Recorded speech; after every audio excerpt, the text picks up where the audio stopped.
বর্তমানে talk of the town সমন্বয়ক, আর এই সমন্বয়ক টক অফ দ্য টাউন হয়েছে গত কিছুদিন আগে গুলশানের একটি ভিডিও বা গুলশানের একটি চাঁদাবাজি কাণ্ডের সমন্বয়ক রিয়াদ সহ 5 জন যখন অ্যারেস্ট হয়।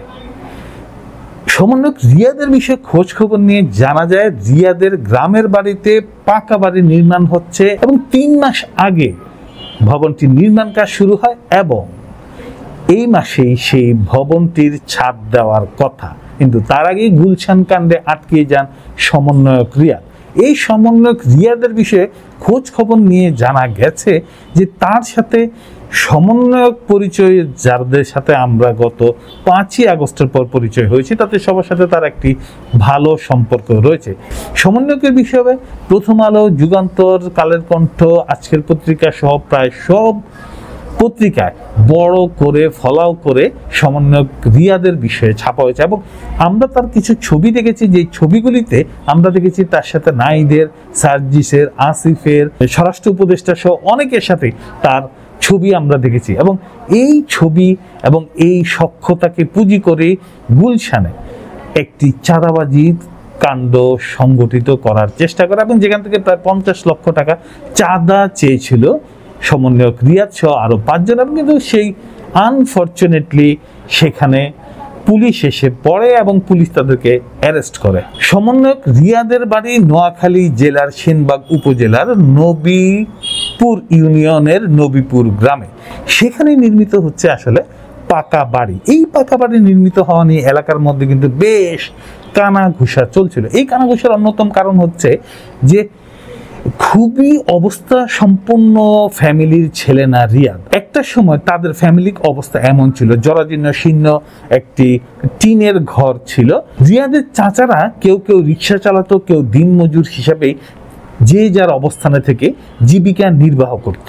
আর ফুপুরা তারা সবাই ছিলেন গৃহিণী এবং তাদের কারো অবস্থায় আসলে তেমন ভালো না। স্থানীয়রা রিয়াদের ব্যাপারে বলেছে রিয়াদ মোটামুটি নর্ম ভদ্র ছিল এবং কারোর সাথে সেই ধরনের কোনো বেয়াদবি করতো না। ঢাকা ইউনিভার্সিটিতে সে যখন পড়াশোনা করে তখন কিন্তু এলাকাবাসীর সহযোগিতা সে ঢাকা ইউনিভার্সিটিতে ভর্তি এবং লেখাপড়ার কার্যক্রম চালিয়ে যেতে সক্ষম হয়। তবে অন্য একটি সূত্র থেকে জানা যায় যে গুলশানও তার একটি ফ্ল্যাট আছে এবং তার দামি একটি মোটর বাইক আছে এবং চাল চলন সেই আগের মতো নেই। বৈষম্য বিরোধী ছাত্র আন্দোলনে সম্মিলিত বেসরকারি বিশ্ববিদ্যালয়ের যে কমিটি ঘোষণা করা হয়েছিল সেখানে যুগ্ম আহ্বায়ক করা হয়েছিল এই রিয়াদকে। রিয়াদের ভালো নাম আব্দুর রাজ্জাক ওরফে রিয়াদ। রিয়াদের উদ্যোগে বৈষম্য বিরোধী ছাত্র আন্দোলনের সংগঠনের নামে বৈষম্য বিরোধী গণতান্ত্রিক ছাত্র সংসদ নামে একটি নতুন সংগঠনের আত্মপ্রকাশ করে, যেটা আব্দুর রাজ্জাক ওরফে রিয়াদের মাধ্যমেই পরিচালিত হতো। রিয়াদ গ্রেপ্তার হওয়ার পর বৈষম্য বিরোধী ছাত্র সংগঠন ছাত্র সংসদ থেকে রিয়াদকে বহিষ্কার করা হয়।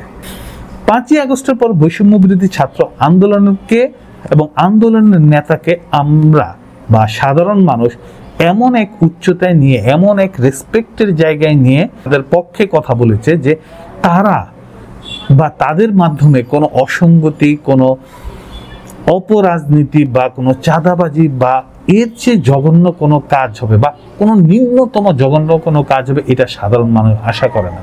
এবং এই রিয়াদের সাথে যখন আমরা দেখতে পাই নাহিদ, সার্জি সহ অন্যান্য ছবি বা স্বরাষ্ট্র মন্ত্রণালয়ের ছবি, তখন মানুষ অবাক হয়। মানুষ এদেরকে নিয়ে নানা আলোচনা, নানা সমালোচনা করে। বিশেষ করে বিগত রাজনৈতিক সরকার যারা সমর্থক আছে তারা বিভিন্নভাবে পোস্ট করে। এতে সমন্বয়করা বাংলাদেশের জন্য যে প্রেক্ষাপট তৈরি করে দিয়েছিল, বাংলাদেশের সমাজ ব্যবস্থা, বাংলাদেশের রাজনৈতিক ব্যবস্থাকে যে পরিবর্তনের কথা বলছিল, সেই পরিবর্তনের কথা বা সেই পরিবর্তনের জায়গায় তাদের এই আচরণ মানুষকে কষ্ট দেয়, প্রশ্নবিদ্ধ করে। নাহিদ, সার্জিস, হাসানাত, আসিফ সহ অন্যান্য যারা আছে তারা অলরেডি ঘোষণা করেছে যে বৈষম্য বিরোধী ছাত্র আন্দোলনের কেন্দ্রীয় কমিটি বাদে বাকি সমস্ত কমিটি তারা ব্যান ঘোষণা করেছে, তারা বন্ধ ঘোষণা করেছে।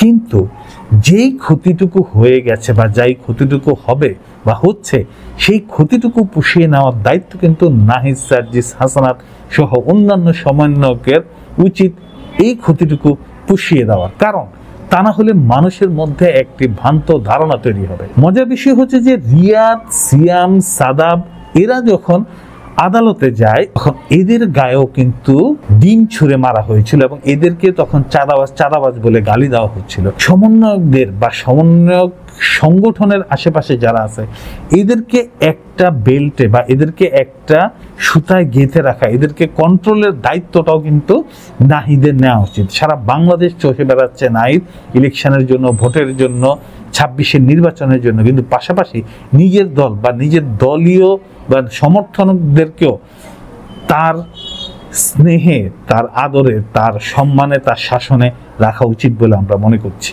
সমন্বয়করা তাদের ভুল বুঝতে পারবে, তারা ক্ষমা চাইবে, তারা আবার বাংলাদেশকে এগিয়ে নিয়ে যাবে, বাংলাদেশের রাজনীতিকে আর একটা নতুন পথ দেখাবে, সেই আশায় আজকের মতো বিদায়। ভালো থাকবে।